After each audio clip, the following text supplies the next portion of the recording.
400 point, Sensex 1400 point. Covid के बाद से दोस्तों मार्केट पहली बार इतना गिरा है और इतना पिटा है, और इसके पीछे कई ज्यादा रीजन है। बट बहुत लोगों का क्वेश्चन है कि आखिर ये इतना मार्केट गिर क्यों रहा है।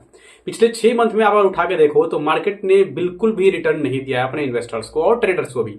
तो ऐसा क्यों हो रहा है? क्या हमें स्टॉक मार्केट से पैसा निकाल लेना चाहिए? क्या करना चाहिए? क्या रीजन है इसके गिरने का, और हमें इस कंडीशन में अभी क्या करना चाहिए? इन सारी चीजों को डिस्कस करेंगे। डिस्कस करने से पहले अगर हमारे चैनल पर नए हो और अभी तक चैनल को सब्सक्राइब नहीं, चैनल को सब्सक्राइब कर ले और बेल आइकन को भी प्रेस कर दे, ताकि फ्यूचर में कोई भी हम स्टॉक मार्केट से रिलेटेड मजेदार वीडियो लेके आते हैं तो उसका नोटिफिकेशन आपको एट टाइम मिल जाए और फिर आप बेटर अंडरस्टैंडिंग के साथ में बेटर डिसीजन ले सको। सो चलिए डिस्कशन शुरू करते हैं।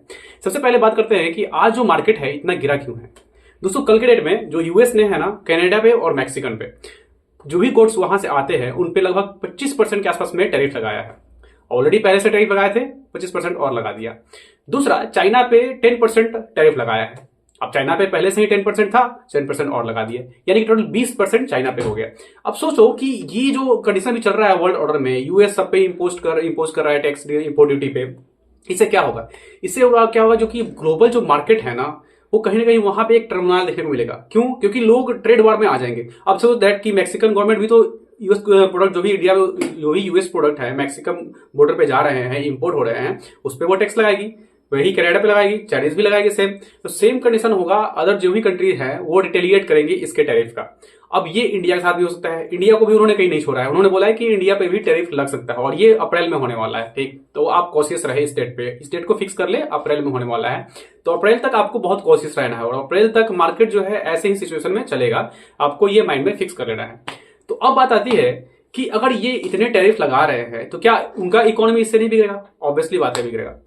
अभी अगर जॉब डेटा उठा के देखो यूएस का, जिन्होंने अभी रिसेंट में पब्लिश किया, उसमें भी उनको शो हो रहा है क्लियर कट में कि यूएस का जो इकोनॉमी है वो स्लो डाउन में जा रहा है। ठीक, अब इससे इम्पैक्ट इंडियन मार्केट में क्या होगा?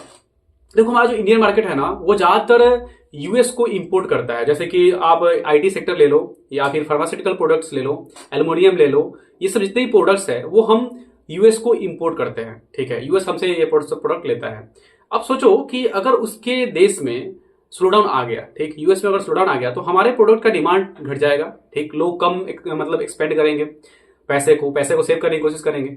उस कंडीशन में जो हमारा जो इकोनॉमी है फिर स्लो डाउन होगा हमारे इकोनॉमी के पास भी। ठीक, क्योंकि हमारे पास में कैपिटल कम आएगा ना। जब सपोज दैट की टीसीएस है, ठीक, अब टीसीएस के पास में प्रोजेक्ट कम मिलेंगे तो अर्निंग अपना कम शो करेगी ना। जब अर्निंग कम शो करेगी, ऑब्वियसली बात है कि उसका प्राइस गिरेगा, स्टॉक का प्राइस। जब स्टॉक का प्राइस गिरेगा तो ऑब्वियसली बात है कि इंडेक्स का प्राइस भी गिरेगा। तो सेम कंडीशन सारे सेक्टर में होने वाला है। अगर ये जो ट्रेड वार है ये कहीं ना कहीं इसको कंट्रोल नहीं किया गया तो आने वाले कुछ टाइम में और भी बदतर स्थिति मार्केट का हो सकता है। दूसरा क्या है कि अब ऐसे सिचुएशन में क्या हुआ कि जो भी एफआईआईस है, जो फॉरेन इंस्टीट्यूशनल इन्वेस्टर है, वो इंडियन मार्केट से पैसा निकाल रहे हैं। अब उनको क्या लग रहा है कि अगर इस पे भी अगर टैरिफ लगता है तो यहाँ पे स्लो डाउन आएगा और फिर यहाँ की इकोनॉमी बिगड़ेगी, तो भैया पैसा वो भी निकाल रहे हैं अपना। तो जो पैसा एफआईआईस का निकलता है ना, तो डेफिनेटली है कि मार्केट गिरेगा ही गिरेगा, और मार्केट गिर रहा है, ये हो रहा है। और ट्रेड वार जब तक रहेगा तब तक मार्केट गिरेगा। तो अभी जो वर्ल्ड ऑर्डर सिनेरियो चल रहा है ना, वो बहुत ही बुरे कंडीशन से गुजर रहा है। ठीक है, तो इस कंडीशन में अगर आप सोचोगे कि पैसा लगा के उससे कुछ रिटर्न कमा ले, बहुत डिफिकल्ट है। इसमें ट्रेड करना भी काफी डिफिकल्ट है। आप बेटर डिसीजन नहीं ले पाओ, क्योंकि एक सेकंड में मार्केट अप जा रहा है, एक सेकंड में मार्केट डाउन जा रहा है 100 पॉइंट। और इसमें आपको सोचने का टाइम नहीं लगेगा कि टेक्निकल एनालिसिस आपको क्या कहता है। कई बार मतलब 90% टाइम तो आपको टेक्निकल एनालिसिस जो है वो फेल हो जाएगा। आप उसको प्रेडिक्ट नहीं कर पाओगे कि मार्केट किस वे में जाएगा, ऊपर जाएगा या नीचे जाएगा।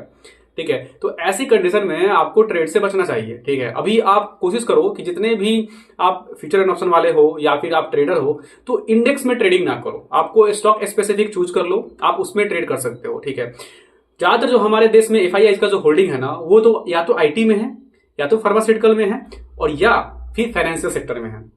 तो इन 3 सेक्टर पे कॉशियस रहिए और इन 3 सेक्टर पे पैसा ना लगाएं। इसके अलावा आप अदर पे लगा सकते हो, जो भी जैसे कि आप ऑयल एंड गैस है इस पे लगा सकते हो, या फिर अदर एफएमसीजी प्रोडक्ट है उस पे आप लगा सकते हो। कुछ ऐसे प्रोडक्ट है जिसपे आप लगा सकते हो, जो ऐसे कंपनी है जो कि डोमेस्टिक मार्केट में रन करती है, आप उस पे पैसे लगा सकते हो। और जो भी कंपनी जो इंटरनेशनल मार्केट पे वर्क करती है, आप उससे बच के रहो। आप चेक कर लो कि फाइनेंशियल कंडीशन क्या है कंपनी का, कंपनी जो है अपने प्रोडक्ट को कहां सेल कर रही है, इंडिया में सेल कर रही है या बाहर सेल कर रही है। ऐसी कंपनी जिनका की प्रोडक्ट जो है वो इंडिया में ही सेल हो रहा है, उस पर कोई ज्यादा इफेक्ट नहीं पड़ने वाला है। तो आप वैसे स्टॉक को होल्ड कर सकते हो, वैसे स्टॉक में ट्रेड कर सकते हो।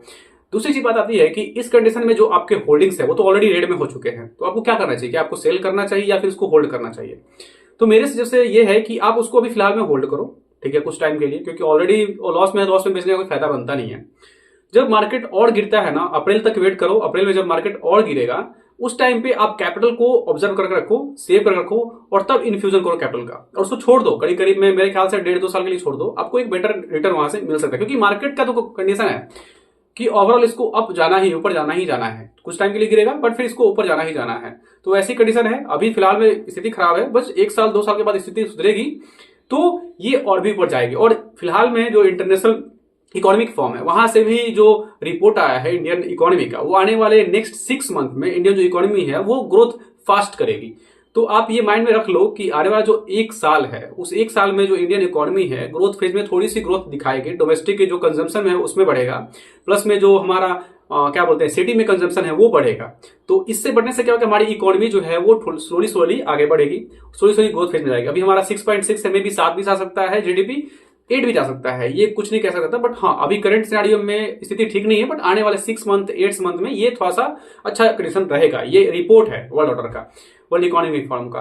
तो इस कंडीशन में आपको क्या करना चाहिए कि आपको फिलहाल में डरना नहीं चाहिए, जो भी होल्डिंग किया हो आप उसको होल्डिंग करो, पैसे को सेव करो, लॉन्ग टर्म में होल्ड करके छोड़ दो, पैसे को रखो। अप्रैल के बाद से आप इसमें कोई भी नया स्टॉक आप देख लो, जो स्टॉक आपको लगता है कि बेटर रिटर्न दे सकता है, जिसका फाइनेंशियल कंडीशन अच्छा है और जो थोड़ी सी पिटा हुआ है, उसमें आप लगा के छोड़ दो, आपको 1-2 साल में बढ़िया रिटर्न देगा। बट मेरा एक ही सजेशन है कि अभी फिलहाल में आप ट्रेड करने से बचें, और इंडेक्स में तो खास करके ट्रेड ना करें, ऑप्शन में ही ट्रेड करने से बचें। जितना बचेगा उतना फायदा है, क्योंकि इस स्थिति में तो प्रॉफिट निकालना अपने आप में बहुत बड़ी बात है। जो प्रोफेशनल ट्रेडर है ना, वो भी इस स्थिति में प्रॉफिट नहीं निकाल पा रहे हैं। तो फिर आपसे मेरा सजेशन है कि आप फिलहाल में तो बचें और कोशिश करें कि अपने पैसे को सेव रखें। जितना पैसा आप बचाओगे उतना ही फ्यूचर के लिए आपके लिए बढ़िया है, और फ्यूचर में आपको बढ़िया रिटर्न दे सकता है। सो थैंक यू फॉर वॉचिंग। बस इतना ही था मुझे बताना था, क्योंकि मार्केट का कंडीशन बहुत बुरा चल रहा है, तो थोड़ा समय सोचा कि आपको डिटेल्स दे दूं, और मैंने अपडेट आपको दे दिया है। आने वाले कुछ टाइम में दोस्तों हम अपने चैनल पे बहुत सारी चीजें लेके आएंगे, जैसे कि आपको एजुकेशनल वीडियो मिलेंगे, रिसर्च वीडियो और भी मिलने वाले हैं, और रिसर्च नीचे ऐसे मिलेंगे रिसर्च वीडियो जो कि वेल क्रिएटेड होंगी, डिजाइन में, वीडियो में, अपलोड फॉर्मेशन में बहुत अच्छे से डिजाइन किया जाएगा। ठीक है, स्लोली हम इंप्रूवमेंट करने की कोशिश कर रहे हैं, तो आप हमारे चैनल से जुड़िए। स्लोली हम कुछ बेहतर लाएंगे आपके लिए, जिससे कि आपके इन्वेस्टमेंट की जर्नी में कुछ ना कुछ हेल्प मिलेगा। और हमारे चैनल पे जो भी चीजें आपको मिलेगी ना, हम आपको ऑथेंटिक चीज देंगे, कोई भी ऐसी चीज नहीं देंगे जो कि ब्लफिंग होगा, जो कि ट्रेंड के अकॉर्डिंग नहीं होगा, जो कि आपको अनएक्सपेक्टेड रिटर्न आपको देने की कोशिश करेगी। ऐसा कुछ हम यहाँ पे नहीं बताने वाले हैं। हम आपको सिर्फ, हमारा जो मोटो है पर्सनली, आपको इन्फॉर्मेशन से रूबरू कराना, आपको एजुकेट करना, उसके बाद में आपको खुद डिसीजन लेना है कि आपको कहाँ पे इन्वेस्ट करना है। तो मैं आपको कोशिश करूंगा कि आपको इस लायक बना दूं कि आप खुद से डिसीजन लेके प्रॉफिट गेन कर सको मार्केट से। हमारा मोटो यही है। तो जुड़िए हमारे साथ में, फ्यूचर में हम कुछ बेटर लाएंगे और साथ में और वर्क करेंगे तो बढ़िया होगा। और आप एक भी अगर थम्स अप करते हो, लाइक करते हो ना, तो इससे हमें काफी मोटिवेशन मिलता है, ताकि हम नेक्स्ट टाइम में जो भी आए ना, तो और भी अच्छे से रिसर्च करके और भी अच्छे से रिकॉर्ड करके आपके लिए वीडियो लेके आए, ताकि आपको भी सुनने में मजेदार हो लगे और हमें भी सुनने में अच्छा लगे कि हाँ, हमने भी कुछ बनाया है।